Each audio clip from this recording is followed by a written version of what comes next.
धावत दीवान लखे मिठी माखी रमज़ वारी मिठी माखी रमज़ वारी सुनी छपरन मछाड़े ॾिस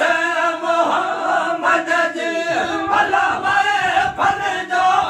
मज़ो गोविंद अली मारे ॾिस भारत वासी सजी वणका भारत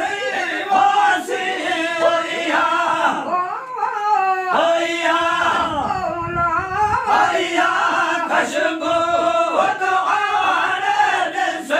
मोहम्मद जी अल्लाह